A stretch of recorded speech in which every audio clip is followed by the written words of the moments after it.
Thank you for joining me again for another episode of the Healthy AF podcast. With me today is Dr. Chris Knobbe. Chris, thank you for joining me. I really appreciate it. Zane, thanks for having me on. It's great to be on with you and nice to connect again. Yes, good to see you again. Yeah. I many people on the podcast would know that I used a lot of your data, or a good amount of your data in the book, Kicking Ass After 50, and just showing the impact of seed oils on our health. And that's been your charge for many years. I've followed you and your interviews with Paul Saladino and many others, as well as your books that really trying to alert people that these are not just empty calories, that these oils are not just empty calories. They actually come with a health risk that is that is not being really highlighted enough. And so I'm going to let you get into the science here, but please tell us, what led you to this kind of this discovery or this realization that these oils were so impactful, so negatively impactful on our health. Yeah, good question, Zane. So the main thing that led me here was the data. It was actually the data. So back I started learning about nutrition in 2011, and it was in 2013 that I hypothesized that processed foods might be driving age-related macular degeneration, AMD, the leading cause of irreversible vision loss and blindness in people over the age of 50 worldwide. And so I began researching that in 2013. And in 2015, I was so convinced that hypothesis held water that I left practice to pursue that full time. And so I was working with a number of ophthalmologists in the South Pacific and with one brilliant nutrition researcher in Macedonia, she was mining all that food consumption data. And we were looking at sugar and vegetable oil consumption in 25 nations versus age-related macular degeneration prevalence. And what I saw, in country after country, as the data was coming in, I was seeing that it was the seed oils that seemed to be the big driver. And for example, one of the countries in the South Pacific, Kiribati, had a very, now I'm not sure the data was, I'm not sure the data was accurate on the seed oils, but their seed oil consumption was, close to zero, and their sugar consumption was really high, but they had almost no macular degeneration. And so I had to sort of adjust my own theory because I really thought at that time that sugar might be just as big a driver as seed oils.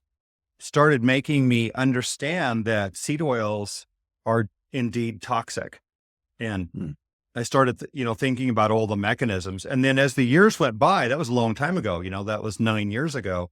And as the years went by, the more I investigated, the more I kept seeing that the data always supported the finding that, or I should maybe rephrase that. So my findings were that the data always showed that vegetable oils were rising as obesity and diabetes and cancer and macular degeneration and metabolic syndrome and Alzheimer's. All these diseases were paralleling the increase in vegetable oils.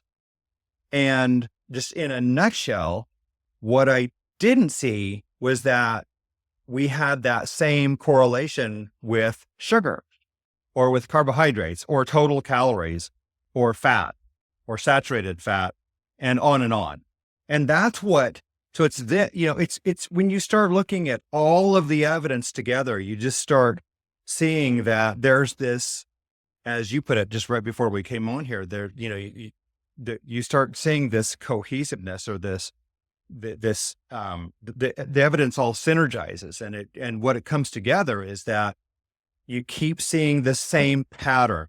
And that's what diagnosis is about. It's recognizing patterns. You're healthy one day, then you're sick, right? You're healthy 1 year, then, next year you're sick or whatever. And that's what physicians do is, right?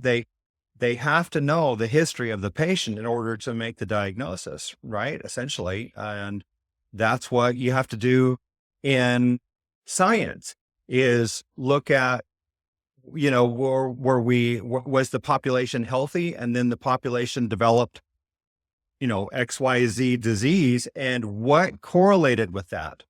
And that's where I see in country after country and population after population that it's always the seed oils that correlate with this. And it's not just correlation. It rises to the level of causation, and we'll get into that. Mm. Well, I've heard you say several times, you have to have correlation to even begin looking for causation. If there isn't a correlation, you have no reason to consider that it could be a cause. And so I think a lot of your research is showing in some areas that we've been, some things we've been blaming for metabolic disease is a lack of correlation, which is very interesting. And so like, where is the correlation pointing us? So that should be our first clue. Right. Yeah. So there's a phrase that's, reported, it's in many, many papers. And the phrase is causation always implies correlation. Causation always implies correlation. And the way I put this is that, the cause must be present to induce the effect, right? And we all know this intuitively. It has to be there, right? And you may not know what the cause of something is, but even though it's hidden from you or you can't see it, you don't know what it was. It's kind of like trying to, I need to be the Sherlock Holmes of, who done it, right? And if you're the police looking for who committed the homicide, you need to find the person who was actually there. You can confirm was there or could have been there at the scene of the crime in order to move forward with your investigation, right? If you think that that's a person of interest, so to speak, right? And it's the same way in science. You have to consider what are all of the potential causes for a given condition. And then you have to look at all of those and you need to find a correlation. And so you're right about what I've said before is that if you don't have correlation, it's going to be incredibly hard for you to prove causation, again, because you have the issues of the cause must be there. Usually the cause has a dose response effect and so on. And so if you find that something, the dose of something is going down, like sugar's going down while obesity and diabetes go up, that's a pretty strong indicator that sugar's not the cause. And so if I collectively look at, I'll just throw this out here in the beginning, and then we can look at some of this data as we move forward. But what I've looked at is the fact that, no matter where I look, I see that that seed oils are correlated with obesity, diabetes, coronary heart disease, stroke, cancers, diabetes, metabolic syndrome, Alzheimer's disease, macular degeneration, on and on. And in fact, that you don't have correlation with total calories, with carbohydrates, sugar, fat, saturated fat, meat, salt, GMOs, glyphosate. And you also don't have it with pollution, with cigarette smoking, or EMFs. So all these, now I'm not saying some of those things are bad, right? Right. You don't have the correlation that fits with all of this disease. You don't see them rise in lockstep together or go down in lockstep together, but you do with vegetable oils. We see it both ways. We see it rising in country after country, population after population, in correlation to all of these conditions, essentially. And then the one nation, and I don't have that data here to show, but in the one nation where I see vegetable oils falling, guess what? In recent decades, so is their obesity and their diabetes. I think it's both of them falling, if I remember right. But certainly the obesity. Yeah. What country was that? France. Oh, yes, France. France. Yeah. Oh, wow. Okay. Yeah, so they're actually using less seed oils? They're eating less seed oils. It's the only country I found in all of the world so far. I mean, I'm not saying I don't have data in every country, but we've probably got data in something like 35 countries or so. Like most of the industrialized nations, and we have data. The data in some of the non-industrialized nations is not very valuable. for example, in the South Pacific, because they don't track their imports, exports, and local production like all of the developed nations do. They just don't have the government and the capacity to track data. So I don't rely on the data from the FAO, the Food and Agriculture Organization, which is the only place you can get that data for the most part. I mean, for most of the world, I don't rely on that data for some of these very small countries any longer. Gotcha. But the data is incredibly reliable for all developed nations, as far as I know. I see. I Yeah. see. Wow. Wow. And so so you've been tracking this for, I mean, you said 35 countries. That's a lot of data. And you're seeing, again, consistent correlation with seed oils and nothing else. It doesn't appear any other, what would be considered a negative factor that most people would attribute to disease seems to correlate as closely or even at all Right. with the fluctuation of obesity. Okay. Right. That's quite a statement. Yeah. So you might find a correlation with sugar, for example, in some cases, but it's not reliable. And in many cases, you see that the sugar consumption is going down while obesity and diabetes go up, which is an incredibly strong indication that sugar is not the primary driver. And those examples would be, I can show some of them here, that, for example, in the United States, in the United Kingdom, Australia, Israel, and Japan, you have various combinations of total calories, carbohydrates, and sugar going down while obesity and diabetes, cancer, and macular degeneration go up. Various combinations of those. Now, I can tell you that in the United States and Japan, in recent decades, total calories, carbohydrates, and sugar have all been going down while obesity and diabetes goes up. But what's the one thing going up? And it's the vegetable oils. You say going down. I mean, when you talk to most people's understanding is that you'll hear, our sugar consumption has increased by 100-fold since the 1800s. Well, obviously that's a big change. So in what time period are you seeing that sugar's been going down? Like, for how long has been sugar going down in, for instance, the Western world, like you mentioned, US, UK, Australia? Yeah, let me show. Can I go ahead and share some Absolutely. slides here, and Absolutely. we'll get But into that's some of this interesting to say data. that our sugar consumption has been going down. That's Yeah, interesting. well, the sugar consumption in the United States has just been going down since 1999. But if you look at, for That's example, 25 years. That's significant, I think. Yeah. now the data, I'm sorry, the data only goes through 2016 or maybe 2018. That's the Okay. most recent data that's available to my knowledge. Okay. So the FAO and the USDA, I don't think has any data any more recent than 2016 or 2018 on food consumption. It's just not available yet, as far Sure. as I know. There may be some other organizations that have it, but at least from 1999 through 2016, sugar consumption's been going down. So here, you can see that okay now? Yeah. That's the US obesity and sugar consumption. All right. You're at Yeah. So, and 218. absolutely right. So sugar has been rising for hundreds of years in the United States, and sugar has gone up exponentially. In fact, this happens to be data that came from Stefan Guyenet, and this is published data. And we have published this data going back to 1840. We also tracked it, and the numbers are just almost identical because they come from the same sources. There's precious few places to get this data. But anyway, we've published it. But you can see on this graph in 1822, sugar consumption in the United States was only about 40 calories a day, roughly. And you can see that it climbed all the way up. If you go to the very end over there at I think the data actually ends at 2016 on the sugar consumption. And at that year, it was, yeah, that's right. 2016, it was 526 calories.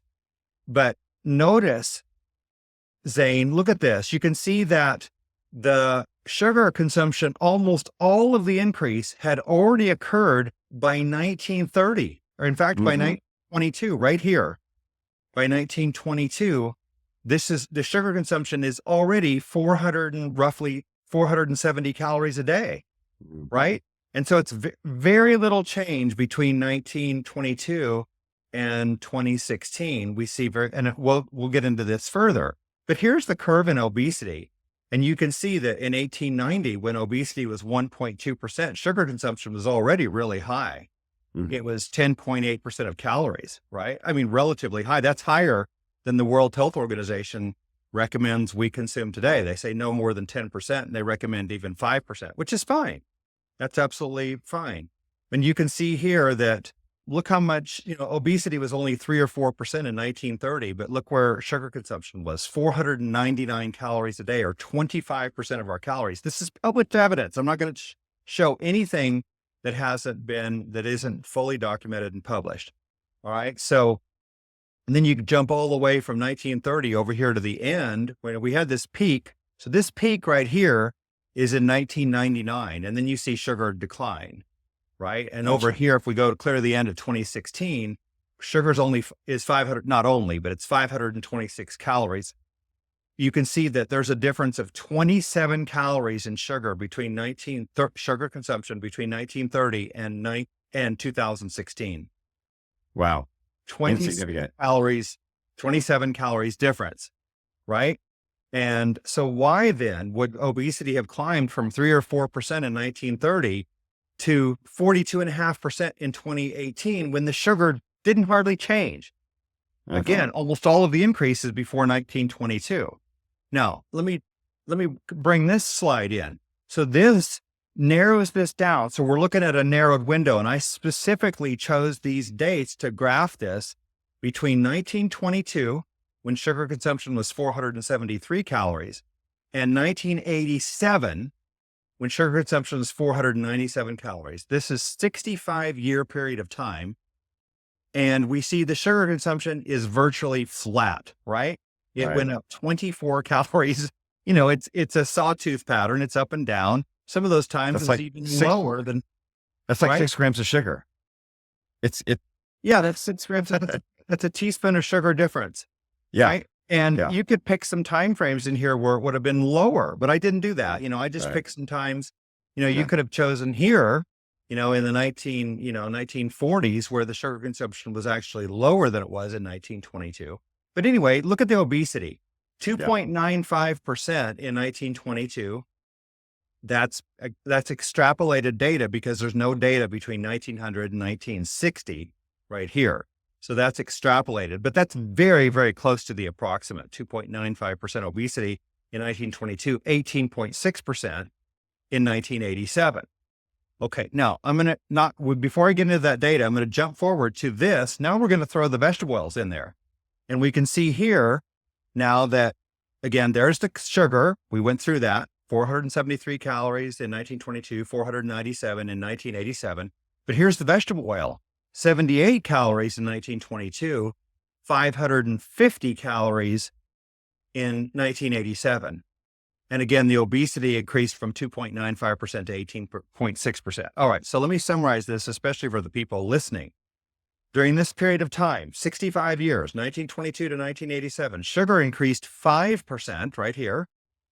Vegetable oils increased 605%, and obesity increased 532%. Now, that 532%, that's 6.32 fold. All right, so sugar didn't change. So for sugar theorists, they've got a huge problem in explaining this data, right? If they want to believe that sugar is the problem, why then has sugar been flat all this time, but obesity went up more than 6-fold during this 65-year period of time? Wow. Right? So, here you can see there's an extraordinary correlation on this graph, between 1900 and 2018 between obesity and vegetable oils, right? We've got this incredibly strong correlation. And we'll put up both of them in here. Now I think it's easier for people who are visualizing this. You can see that you've got this striking correlation with obesity and the vegetable oils, but you have almost no correlation to the vegetable oils, even going down at the end here. And I'll go into that next. So here is, this is obesity And again, in the United States, uh, versus vegetable oil and sugar. And you can see here in I've got this, since this is a PowerPoint, that I'm sorry for those looking at this, that it's hard to see all the dates here, but this is 1999 when the obesity is 30.5%. And this is over here on the far end is 2018. And you can see again, during this period, obesity climbed from 30.5% to 42.5%. But during this time, the sugar is declining.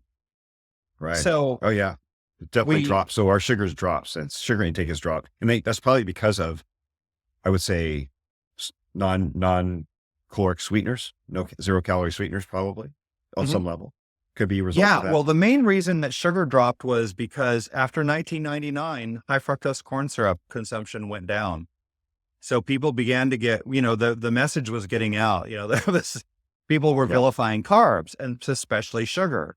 And so people began consuming less sugar sweetened beverages, which is mostly, Coke and Pepsi and those kinds of sugary drinks, right?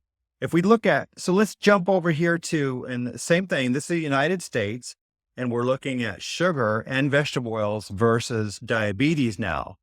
And we've got the exact same data, again, for sugar and vegetable oils, of course, that can't possibly change. But here's diabetes. And in 1890, diabetes prevalence was 0.0028%. Now that is incredibly low.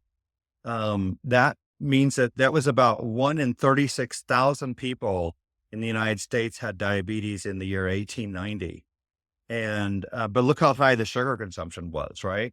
It was around, I think it was 10.8% of calories, right? We went through that before, right? And so then you can see that diabetes climbed to 0.37% by 1935, 36. That was from what was essentially the N. Haynes, first like N. Haynes type data.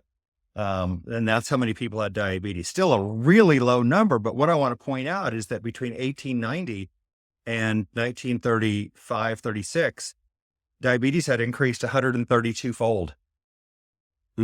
132-fold is what that is. And you can see the diabetes just keeps climbing of 0.91% by 1961, 2.97% by 1988 or 89, I believe it was. And eventually over here by 2016, we're at 13%. But you can see here's the important point to notice. In 1935, 36, when diabetes was 0.37%, the sugar consumption was already 440 calories or 22.5% of calories. So diabetes affected 1 in 270 people then. But in 2016, way over here, sugar consumption is 86 calories higher than it was in 1930 or 1935, 86 calories higher. And it's actually just 1.5% of calories higher than it was in 1935. That's like the equivalent of an apple, essentially, of the sugar in an apple. Yeah, exactly. Give or take, or a peach or some piece of fruit, like maybe a banana, maybe, if you want to be really like, generous, it'd be like, a banana, so one piece of fruit obviously isn't causing, the sugar equivalent of one piece of fruit isn't causing, an increase in diabetes by 136 fold. Right. And you can see that up through 1980s, that the sugar consumption was flat, but why was the diabetes way up from where it was in 1935? Oh, yeah. It's got the 70s to the 90s. It's like a rocket ship. I mean, yeah. So it's going up here. You've got the steepest increase here while the sugar is on the decline. Right? You see the sugar declining here. That's true. And sugar's declining and it's straight up. Yeah. In fact, some would argue that in this scenario, not me, but some would argue that based on the statistics, that sugar looks like it's protective against diabetes and obesity, right? Because it's going down. That's not my argument. That's not That's I not know what what I'm you're saying here, saying, folks. but I'm saying that would make more sense than saying it's causal exactly, by because looking at this again, the chart. dose is Yeah. what if the dose is going down, if the dose is flat or it's going down and the disease is going up, you can look at there's different ways to look at this. And here is, just, sugar versus diabetes again on those time points that we looked at before 1922 to 1987. You can see that I'll tell you what, let me put all of them in here together. So that's this graph right here. So again, 1922 to 1987, you can see the sugar was flat. Remember, it went up 5%. Vegetable oil increased 605%. Diabetes increased 2,800%. It went Mm. from 0.09% in 1922 to 2.6% in 1987. So again, for sugar theorists who say, well, sugar is driving, it's causing obesity, it's causing diabetes. No, how could you argue that when the sugar is flat here in this Yeah. 65-year period of time and diabetes rises 29-fold or 2,800%? Wow. This Wow. is why I do this work really, Zane, is because this is what is most convincing to me, as I mentioned before. Here's another way of looking at this. So you can see where the sugar consumption as a percentage of energy consumed. There's all kinds of ways you can look at this. So in 1935, sugar consumption was 22.5% of total calories. We were consuming less calories then. And it was 24% of sugar consumption in 2016, 24% of calories. Hmm. But the diabetes between 1935 and 2016 increased from 0.37% to 13%. That's up 35-fold. Mm. That's a 3,400% increase in diabetes when the sugar consumption is, barely, it's just very minimally changed, right? Right. Yeah. So this is diabetes more recently. So you can see it's same kind of situation as we had with obesity. You see here in 1991, diabetes 2.97%, climbs all the way to 13% by 2016. But after 1999, or at least 2000, sugar is on the decline. Now this curve, anybody is going to look at these and go, well, this curve looks different. And the reason that it does is because here we're using, this is USDA data, and it's slightly different. You don't have that little dip down here. Mhm. So the USDA data is a little bit different than the FAO data, the Food and Agriculture Organization of the United Nations data. And we use both data sets because I believe they're complementary, and it shows that no matter what data you pull, it Right. always supports this theory, this hypothesis that it is indeed the vegetable oils. Again, you see the sugar declining after 1999, no matter what data set you look at in the United States, and you see the vegetable oil still climbing in correlation to and in parallel to the increase in diabetes. Wow. This is data that we published, my group published back in 2017. This is heart disease deaths in the red there versus saturated fat in the Right. purple and vegetable oil in the black. And this is over the 20th century, essentially. It's actually from 1900 all the way to 2020. So you can see here that the saturated fat is virtually flat through the entire century. It increases 5 grams per person per day. That's 1 teaspoon difference worth of saturated fat. But the vegetable oils climbed from 1 gram per person per day, roughly in 1900. Over here to 2010, we were at 80 grams per person per day. And so you can see this incredibly powerful correlation with the heart disease deaths. And I always say, if we could have published this data in 1960, I don't think there ever Right. would have been. I think this would have put the theory that saturated fat causes heart disease to rest, because that's all it took. One graph, Ansel Keys' graph, Right. where he cherry picked some numbers of some countries to try to show that fat and saturated fat are driving heart disease. but all you needed was this just Right. one graph, and you see again this strong correlation. And now people might look at this, Zane, and say, well, wait a minute, heart disease deaths are going down though, while the vegetable oils are still going up. And the reason for that is primarily because since 1970, since back right here, is when smoking started to decline. Mm, And so the smoking, and that's in my last book. right. But anyway, while the smoking's been going down, and that's been tremendously beneficial to heart disease. Now we still, again, almost one out of three people dies of cardiovascular disease today, or coronary. Most of that is coronary artery disease driven, but again, most of the reason that it's going down is because of less smoking.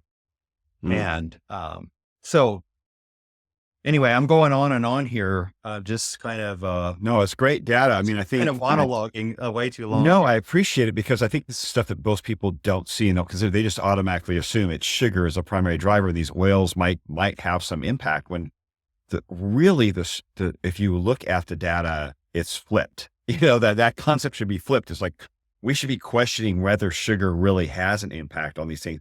Certainly, I think in a disease state, it's helpful to manage sugar intake, Mhm. but we cannot blame these foods which contain sugar as the driver of disease. And I think that's your point. Like, if we didn't have vegetable oils, our bodies would be a lot more tolerant of sugar consumption, and we probably wouldn't have this epidemic of metabolic disease, because we did have it back when we were consuming just 20 to 50 calories less sugar on average, 80 years ago or 100 years ago, and we didn't have the same level of disease. I mean, there's just like, the sugar didn't we didn't run into a problem managing blood sugar until these oils were at a significant level in our diet.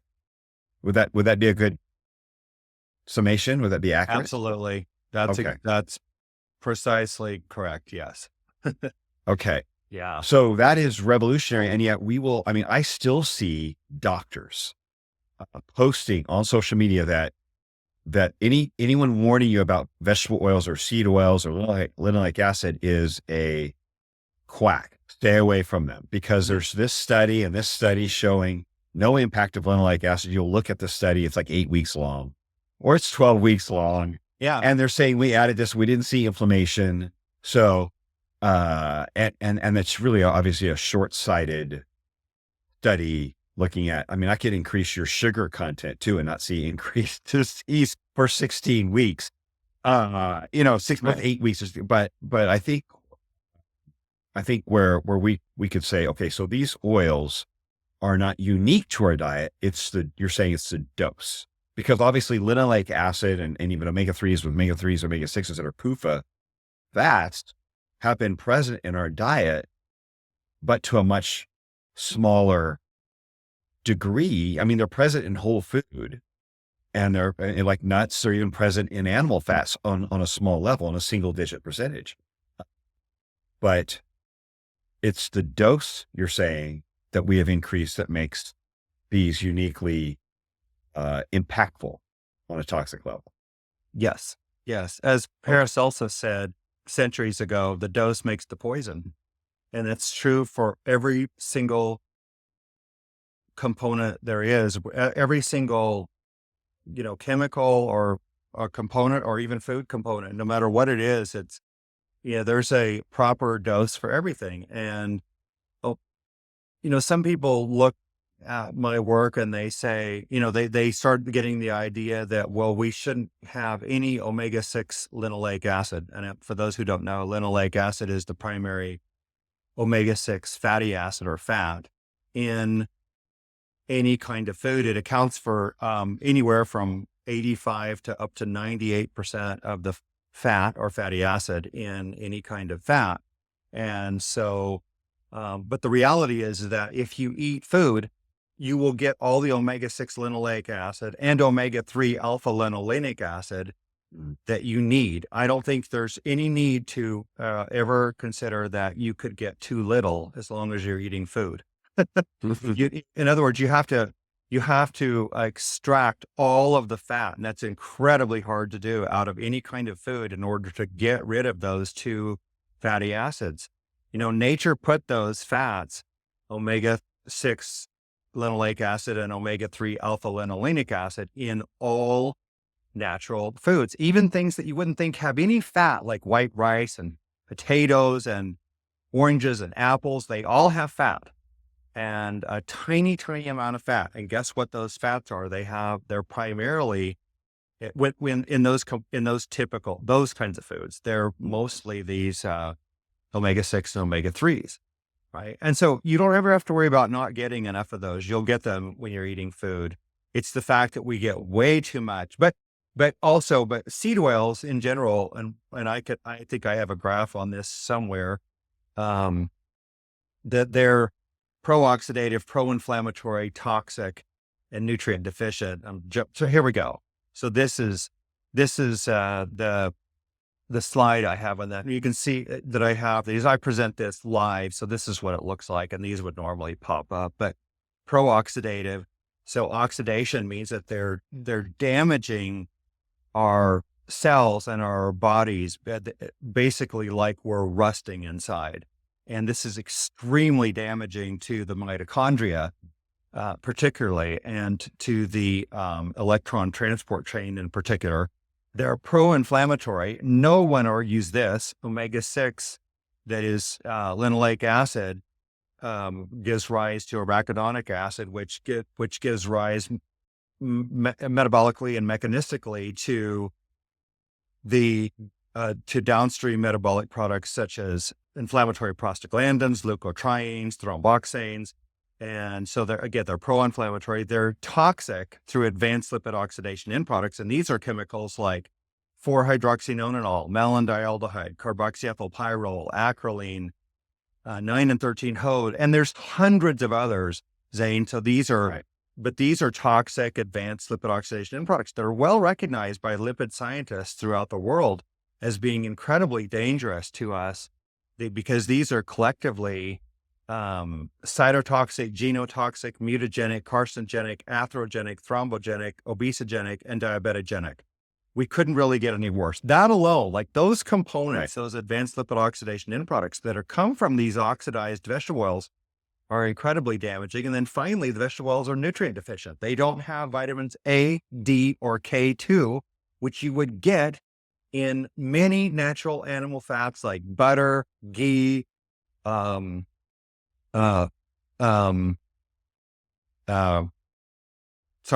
just one blanked. Cheeses, beef fat like tallow, even pork fat, lard. You would get some, but you don't get any vitamins A, D, or K2 in the vegetable oils. And I don't care, even the healthy vegetable oils like coconut oil and olive oil, you will not get those vitamins. So you put these together, and I say these are the 4 pillars of hazard that are primarily driving metabolic disease and physical degeneration. Well, yeah, you're talking about inflammation. We mentioned cigarette smoking earlier, and it's like, I think we know cigarettes, even though that was denied for a long time back in the 50s, back when all these changes started happening, moving towards, demonized saturated fat. But cigarettes cause inflammation in our bodies, which leads to disease. And one of those that you mentioned, the aldehyde or acrolein, is also present in cigarettes. I think there was a recent study comparing a pack of 25 cigarettes versus a box of French fries. And because of the seed oils, the French fries, the acrolein in those French fries was equal to the amount of acrolein in a pack of cigarettes, which is, like you said, it's a carcinogen. It's a known carcinogen. Yeah. And I mean, this is, but yet it's in every plate of food you go get at a restaurant.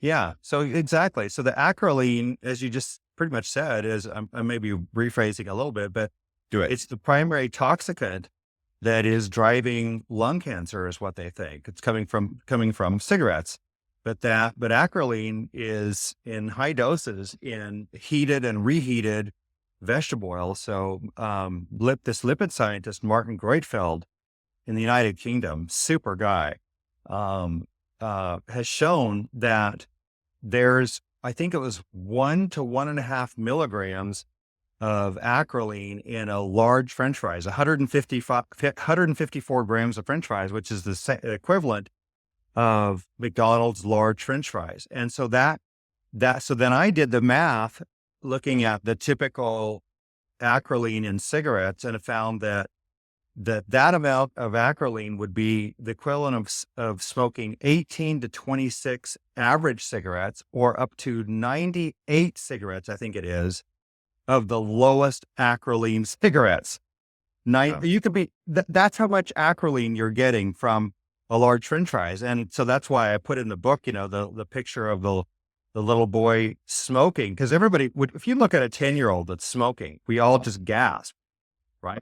And yet we look at a 3-year-old in front of a huge plate of French fries and people think that's normal. And yet the plate of French fries is tremendously more harmful than the cigarettes would be. Right. So Well, that's just one toxin. that's just one toxin. Yeah. There's a number, like you pointed out, there's a number of toxins within these. That's just one. Yeah. The ones that I named, like acrolein, 4-HNE, malondialdehyde, so on, right?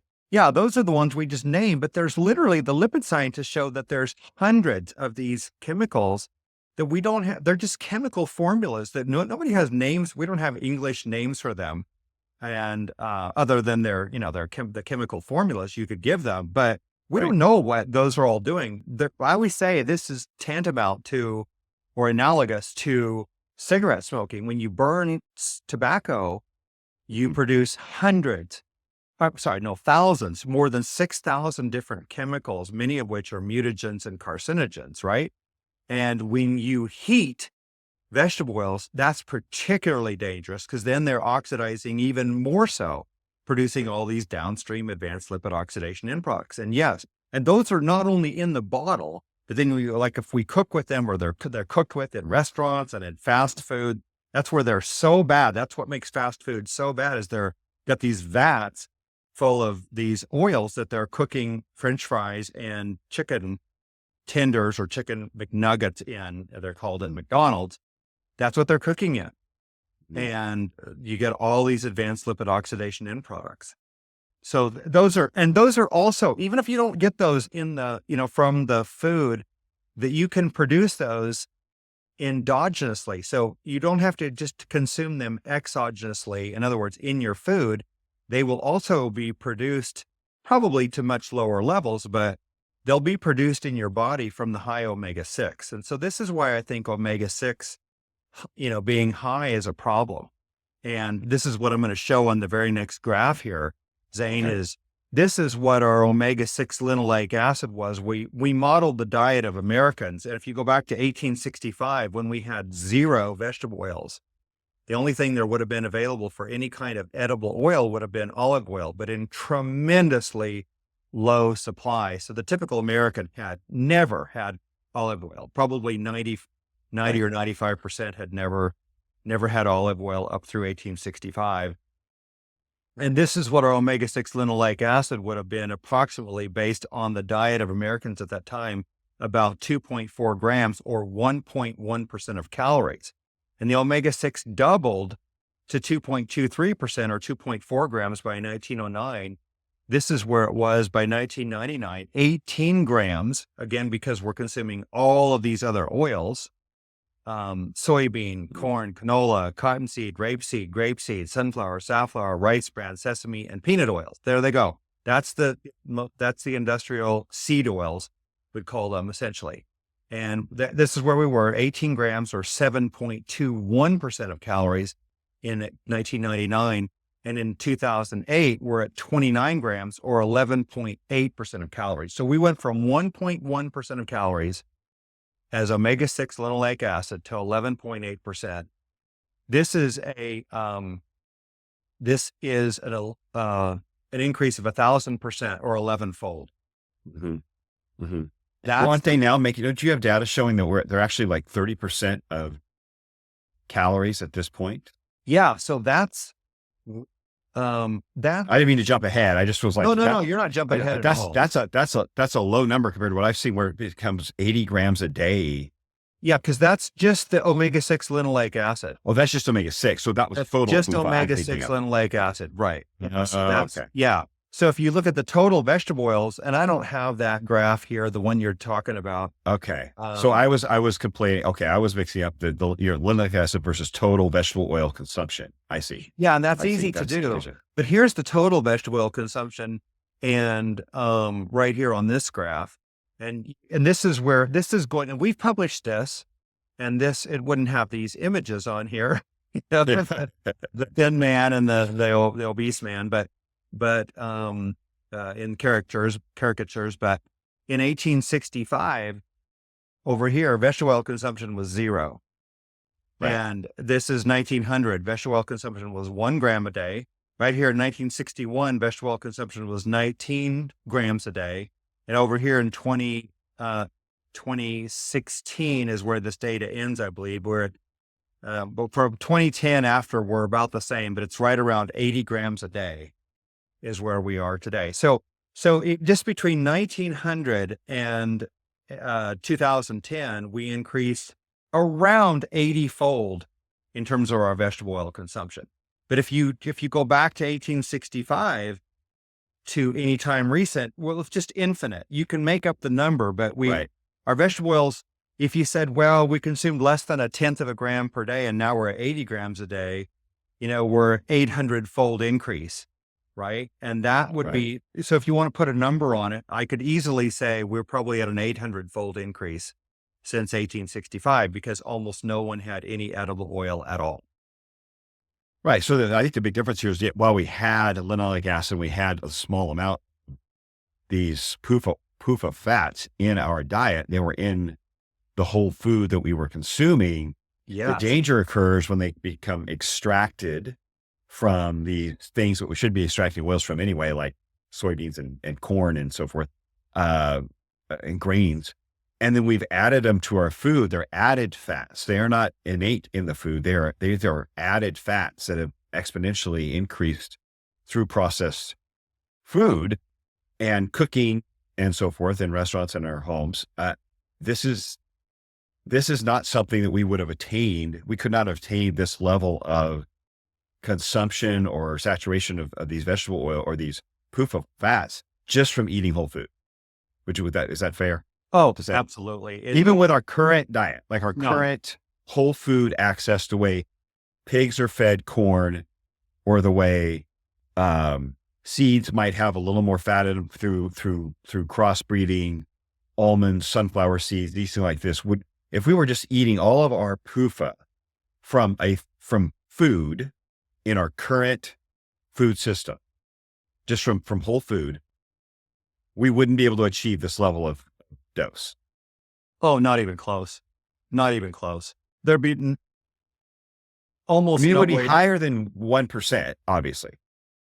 What's that? Or it would be higher than 1%. Consuming it in our current, it would be higher than 1%, but it wouldn't be a lethal dose. It wouldn't be this kind of where we have this level of disease where we have 80 grams. We couldn't possibly get 80 grams of these fat from whole food sources in our diet. Right. Yeah. Well, even if you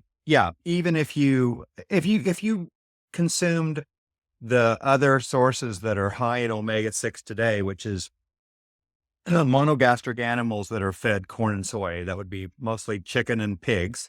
Right. If you consumed those, and that was a lot of your fat, and you consumed lots of nuts and seeds, then you could increase your omega-6 a lot. However, I believe, and I don't know I've never met anyone who probably, except for one person. I guess I met one person in all these years I've been doing this that was consuming most of her fat as nuts, and she became exceedingly sick. And so you would have a high omega-6 with that, but you'd also have there's another issue that also would be high, and that's if you're consuming that many nuts, you'd have a very high oxalic acid consumption, or oxalates. Right. And that could be a factor as well in that scenario, because that lady who reported to me a number of years ago how sick she was, and that her she developed a very rapid progression of atherosclerosis in her carotid arteries. Mm. While on a diet that was she was trying to get all of her fat. She was advised to try to get all of her fat from nuts. Mm. And this is why she reported to me, because she became so sick. And so, and her atherosclerosis, at least in her carotid arteries, progressed rapidly over 6 months or a year. It was very severe. Wow. But anyway, back to what you're saying. I mean, the general rule of thumb is that for most people, if they just get rid of the highly polyunsaturated vegetable oils, the industrial seed oils, which I think I gave the list earlier. You did. Though, if you get rid of those, I think you're resolving the enormous bulk of the problem. Right. It's so much, you're going to be so much safer, even if your omega-6 is higher, coming from other natural food sources like pork and chicken that's all CAFO fed, or, corn and soy fed, which will have much higher omega-6. But, and I think if you're looking for the best possible things you can do for your health, I do believe it's good to try to keep your omega-6 consumption low. I really think that's part of this story. But you do that mostly just by getting rid of these vegetable oils. So it's you couldn't achieve this level of volume through whole food, even if you're eating the worst pick of whole food that you could possibly achieve. I don't think you could get anywhere near 80 grams of those fats through. I think you'd have a hard time through whole food sources. I would be like, I think you'd get full because they're wrapped in a food matrix with proteins or with carbohydrates or with other fats. And so you're going to hit a satiety level long before you reach anywhere near this amount. This level of increase could only come through an added fat in foods that are like I said, we've talked about the processed foods through cooking. And I would say it's the processed food consumption, which we see is right around on average, about 65% of the average American's diet is processed food. Yeah. And, yes. And these oils are in every single ingredient list in that category. Right. It'd be hard to find something that's processed that doesn't have one of these oils in it. This might be a good time for me to mention that all of the major nutrition institutions, the Harvard School of Public Health, Tufts University Nutrition Department, Mayo Clinic's Nutrition Department, Cleveland Clinic, the American Heart Association, including many other major organizations, all are recommending seed oils. And for the life of me, the only medical reason that I could have ever been able to find that they're recommending them is because they lower cholesterol. And I always say, so does arsenic. And it's funny, and it's also true. Yeah. And I say that, arsenic and seed oils their similarity is primarily because they're both pro-oxidative. And again, this oxidation is an incredibly important factor inside the body. I say that this is oxidation is tremendously more damaging to the body than inflammation, and inflammation follows oxidation. Right. So, that's how arsenic kills us it's a heavy metal, and if it's in a high enough dose, it will kill you, and it can do it rapidly because of oxidation. So things that are oxidizing are very dangerous. So we've been told to consume these oxidizing foods, vegetable oils, AKA vegetable oils, for, at least since the 1960s, or the American, in America, the advice has been to consume these oils. Right. And I find that to be the worst possible advice that we've ever been given. Far, far worse than this advice to go low fat. Right. And would you say it's the oxidation or the oxidative component or impact that actually is responsible for lowering cholesterol? Do you think that's related? Yes. Yeah, absolutely. That's a good question. So when you consume seed oils, the omega-6 linoleic acid which is a big component of those, obviously. It's 56% of soybean oil, which is the oil consumed in the United States. More than half of it is omega-6 linoleic acid. And that linoleic acid is incorporated into LDL cholesterol. And what happens to it? It oxidizes. And when it oxidizes, then you have what's called ox-LDL or oxidized LDL. And that type of LDL is rapidly removed from the blood and taken up into the intima layer, through the intima into the adventitia layer of the vessel wall. And that is what an atherosclerotic plaque is. And so the initiation and the progression of the atherosclerotic plaque is primarily due to vegetable oils. You won't have this problem. So if you look at, again, why did 19th century Americans not have coronary heart disease? Because they didn't. We know they didn't. Right. And the whole world was basically almost free of coronary heart disease. They had other kinds of heart disease, like valvular heart disease from infectious disease like syphilis and endocarditis and rheumatic fever, but they didn't have coronary heart disease, and they weren't dying of coronary heart disease. I'm emphasizing that repeatedly just because, people might challenge that, were we dying? Did we have heart disease deaths? Yes, but they weren't coronary heart disease. First coronary heart disease death, again, was 1912. 1912. Documented by a physician back then, and documented with autopsy evidence. And then, of course, coronary heart disease became the leading cause of death in the 1930s. Right. But why was it unknown in 1910? Well, during that time, the vegetable oil consumption was going way up. Right. So right. Yeah. It was beginning to, so you're saying the oxidation of the entire lipid protein there, LDL, because LDL being the delivery truck that has nutrients, that has cholesterol, it has other fats in it. So it's carrying all these things around as a nutrient delivery system, right? Right. And so you're saying the oxidation of that LDL particle is what causes cholesterol to go down, because that oxidized lipid is then pulled into the endothelial lining of the arteries? It's exactly right. So the very thing you're trying to prevent, which is atherosclerosis, when you want to lower your cholesterol and you're told to do that with vegetable oils, induces the very thing you're trying to prevent. Again, atherosclerosis. Right. But then it would show, but when someone does a blood test, serum cholesterol test, there's less LDL because it's been oxidized and taken up into the endothelium. And so you have less in your blood because you got more, and you just a little bit more oxidized. So it's not showing up on the test, but it's because it's been deposited into your, as plaque. Yes. Into these inflamed areas of the endothelium, wherever they get taken up. So what do you have some theory as to why that oxidation causes it to be taken up into the endothelium? Or is that just kind of more?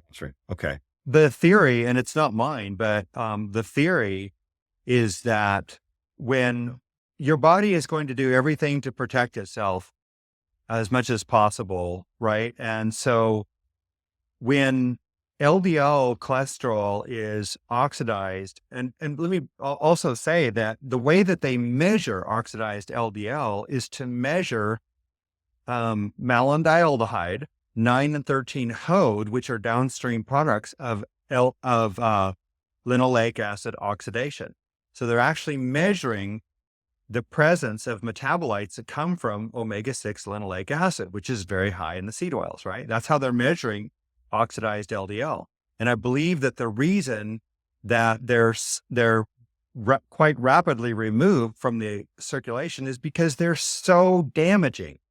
So your body wants to pull them out and plug them away, put them away somewhere, and prevent them from getting to, to where they can do more damage. So since they're in the blood, they have to be pulled out and put somewhere. So rather than be taken up in the liver, they're getting stuck in the endothelium. Yeah. Yeah. Wow. And that may be because that, the liver being the organ that's going to detoxify everything, you just can't have it might be that, and I've never really even said this or thought of this, but it may be that you don't want those all being stuffed into the liver, which would ultimately oxidize, damage, and Uh, wreck the liver's function, right? So, which is to form cholesterol, healthy cholesterol. yeah, yeah, Right, right. Okay. yeah, That's very, like, don't wreck the factory, right? Let's not toxify the factory for our nutrient delivery system. yeah, Uh, exactly. wow. Interesting.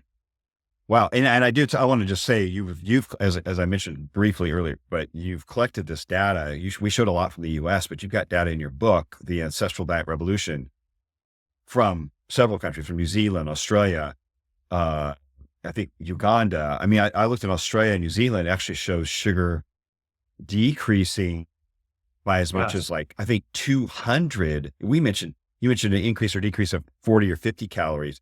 Like, some of them, like, was 200 calories since the 30s or 40s or 50s, but it was definitely had hit their height of sugar consumption and carbohydrate consumption around the 40s and 50s and 60s.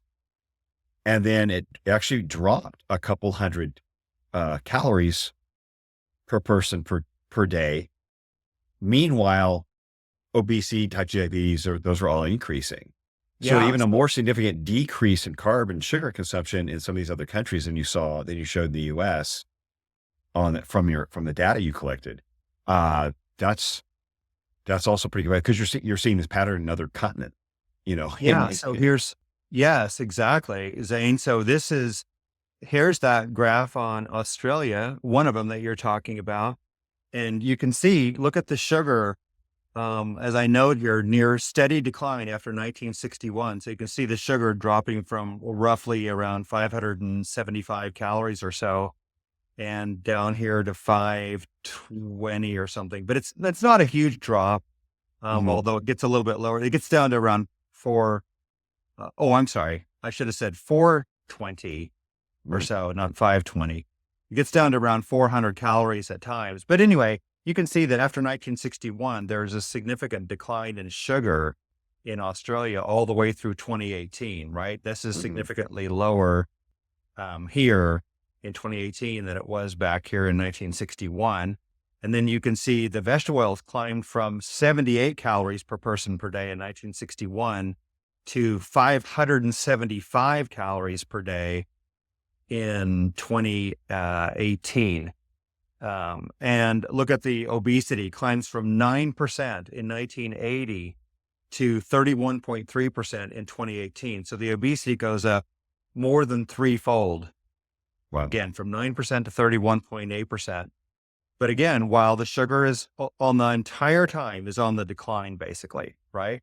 Mhm. But look how much the vegetable oils went up. They went up. I don't even know how many that is, 78 to 575. So it's what, seven or eightfold or something. Let's see. Yeah. Yeah, for sure. It's about eightfold, or sevenfold. Yeah, somewhere in there, seven to Somewhere in that eightfold. ballpark. Yeah. And then you Significant. can see during that same time, diabetes climbed. They're a very short window here, but from 3.3% in 2001 to 4.9% in 2018, their diabetes up significantly, and a very short window of chronic disease measurement, but that's also increasing. I mean, if we had data going way back, but this is the way it is. People think that this data is just readily available. It's not.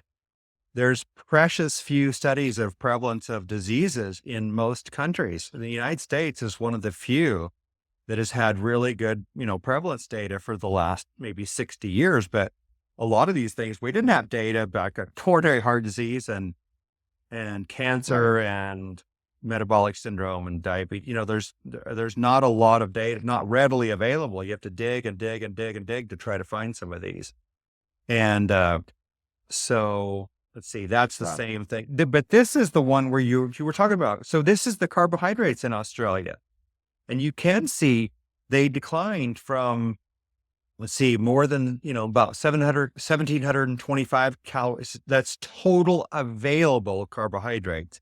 Mhm. In the 1960s, dropped down here to whatever let's see, less than 1,500 calories, or around 1,500 or so, um, in, about 13.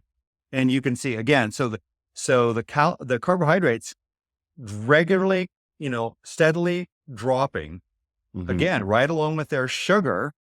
while the obesity and diabetes and the chronic disease all went up. Yeah.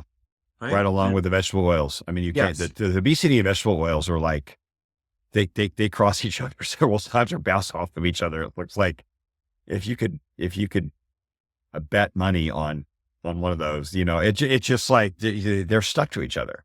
They're You know, stuck to each other. Yeah. you could bet money on the rise of obesity based on vegetable oil consumption. You I can. mean, You absolutely could. That is that I couldn't put it better, saying that's exactly right. If you're going to, you're going to well, bet on something, you're going to be betting on vegetable oils if you start looking at all this data. And there's so much more that we could go through, but a lot of it looks like this. You start seeing these same patterns wherever you look. It's the same situation in Japan, but I don't think we've got time to go through all yeah, that. no, I appreciate this it's in the book. I mean, you've got a lot Yeah. in the Ancestral Diet Revolution, which I mean, it's just a ton of data. And you've got the references in the back that people are looking for. You got over like 1,300 references in there. I Yeah. think Yeah. you got a lot of data to back this up.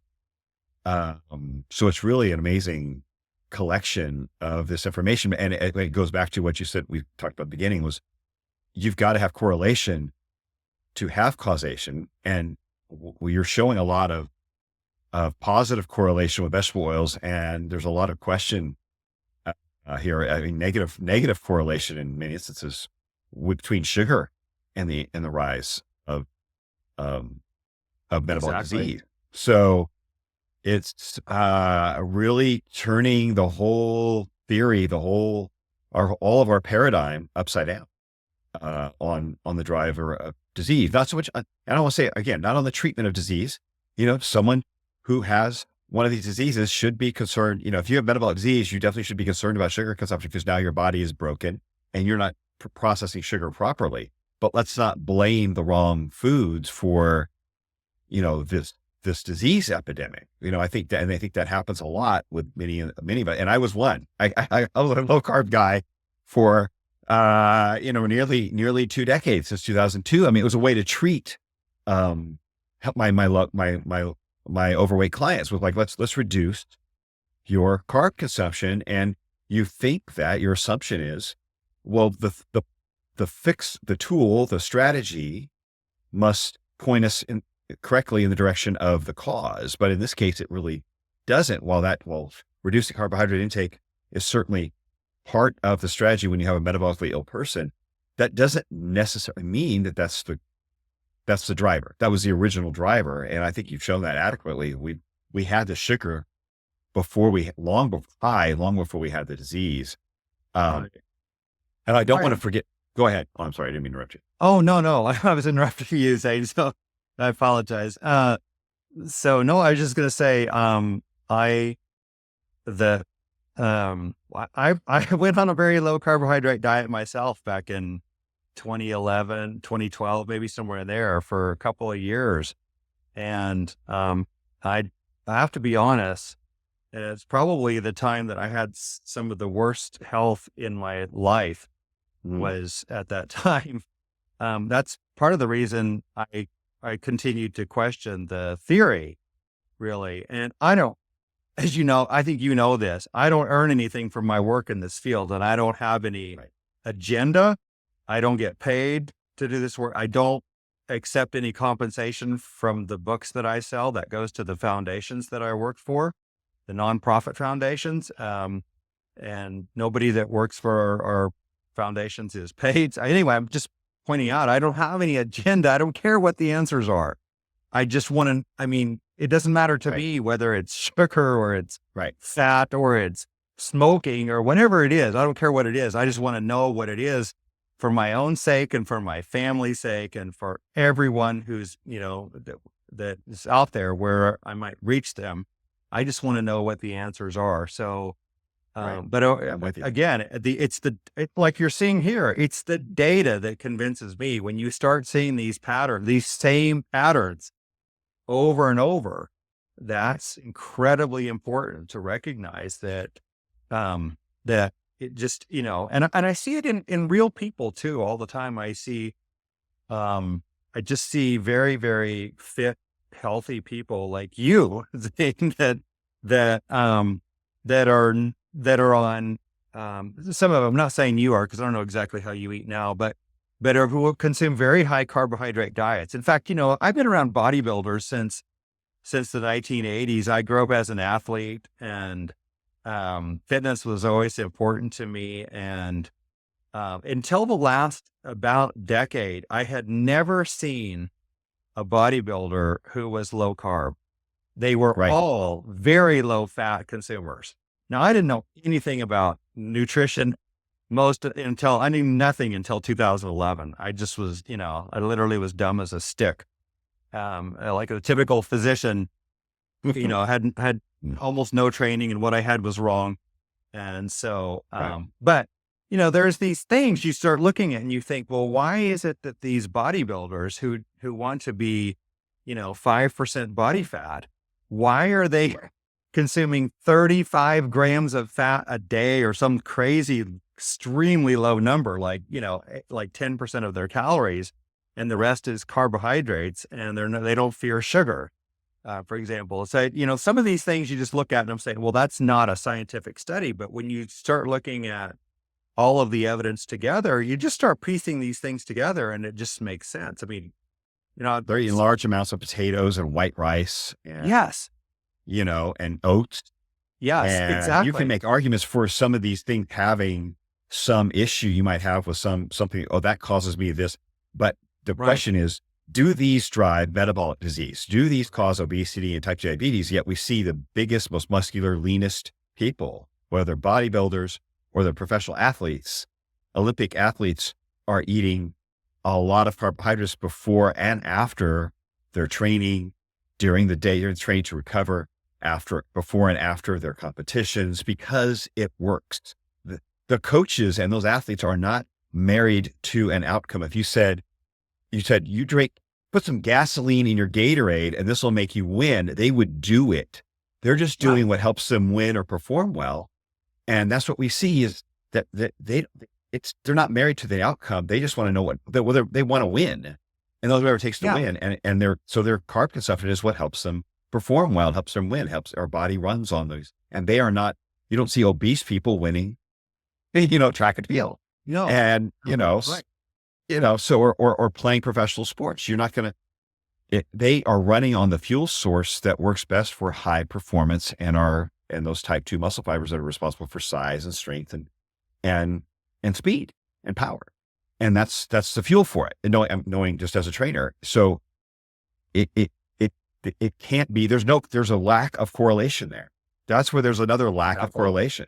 And we have to start with anecdotal, information to begin to build a theory. It's got to work, it's got to work Right. across the board in individuals. And so I think you're dead on. I wish more people would kind of clue in and pay attention, like change who are leaders, the people who are leaders in the health space need to be open to changing their paradigm and open to let new information in. It seems like so many have been locked in on what they maybe learned 10 years ago, 15 years ago, and are just following along without really letting much new information in. I think that's sad. It's dangerous. Um, Right. I appreciate what you've got something coming out here pretty quickly. We're going to get to see next week. You were just you're in a documentary called Fat a Lie. Yes. Quickly tell us Yeah. about that. Yeah. So this is a documentary, film, again, yeah, called Fed a Lie. And this was commissioned by Heart and Soil Company in Texas, that's affiliated with Paul Saladino and Dr. Paul Saladino. And they hired a film company called Cumberland,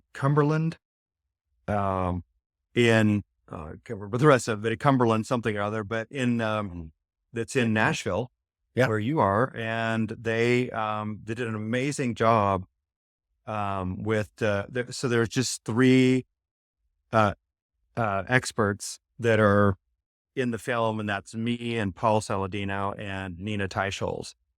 But this film is all about the dangers of seed oils, industrial seed oils. And the film will, will premiere in downtown Austin, Texas on November 21st for the live premiere. So this is a red carpet event. And then it will go live the next day on YouTube, November 22nd. And it'll be free. I didn't realize this. It'll be free for everyone to view. And Amazing. so Awesome. hopefully, I mean, they're expecting millions of people to see this movie. And hopefully this will start helping to change the thinking about seed oils and help people to disregard what they're being told about consuming, that vegetable oils are healthy, and instead realize that they're the exact opposite, that they're dangerous for us to consume. And so I'm really excited about it. I think it's going to be just a great addition to the world to help start this movement in the right direction. And it's going to help people like Robert F. Kennedy Jr., who's working with with President Trump to quote, make America healthy again. Right. And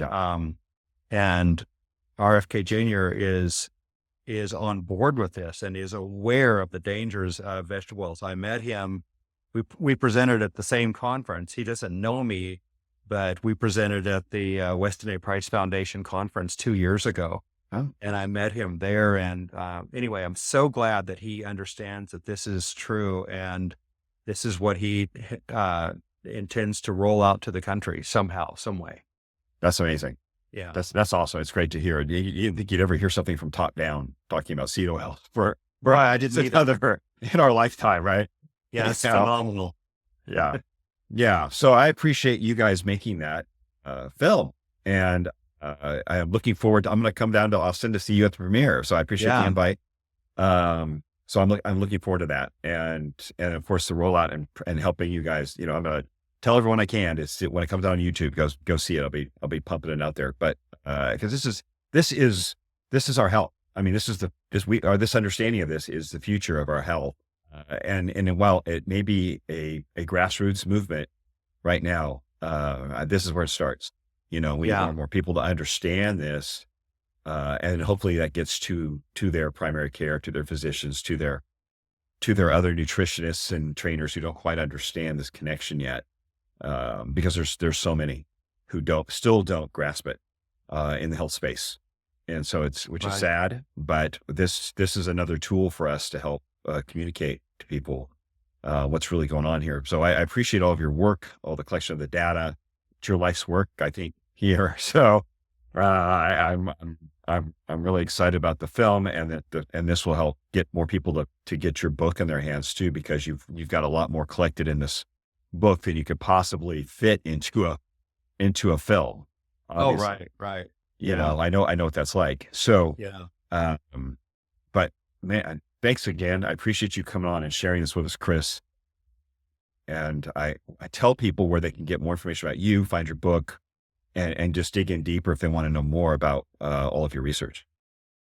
Yes. Thanks, Zane. So my book is, as you mentioned, is called The Ancestral Diet Revolution. You can get that at Amazon, Barnes and Noble, wherever books are sold online. We have a couple of foundations. I'll just mention Ancestral Health Foundation is the primary one, ancestralhealthfoundation.org. And I do have a website of my own, Chris Knobbe, ChrisKnobbe.com, chrisknobbe.com. And we have social media, Facebook, Instagram. I don't do any of that stuff, but yeah. So Instagram, the Ancestral Health Foundation is the handle. Yes. On Instagram. There we go. Ancestral Health Foundation. Okay. We've got Twitter and so forth. Yeah. So my colleague in this work, Suzanne Alexander, runs those. Okay. But anyway, those are the main places that people can come and learn more and also get signed up to get information from us. Fantastic. Well, again, thank you, Chris. Thank you a million. Seeing you in Austin. I really appreciate you having me on. It's been a pleasure. Oh yeah. Oh yeah. I was looking forward to this conversation since we Me spoke too. in Boulder. But Yeah. yeah, I look forward to seeing you again. I know you're gonna be busy. Your red carpet event, Yep. answered questions. You guys are doing a panel afterwards, I understand, Yes. Yeah. after the premiere. So Yeah. that'll be fun. But Yeah. just to have you guys talking after the film, that's really cool. But yeah, I look forward to I'll see you from afar away. But No, I'll see you. I know you're gonna be busy, you're gonna be swarmed, but that's gonna be fun. And then what a great Yeah. city to launch that in such a strong health community there. But I think you're on the right track, and this YouTube release is gonna be viral. I think Yeah, I it's gonna think be so. yeah, I bet it will. yeah, Yeah. awesome. Brilliant. Thanks a million, Zane. Thank you, Chris.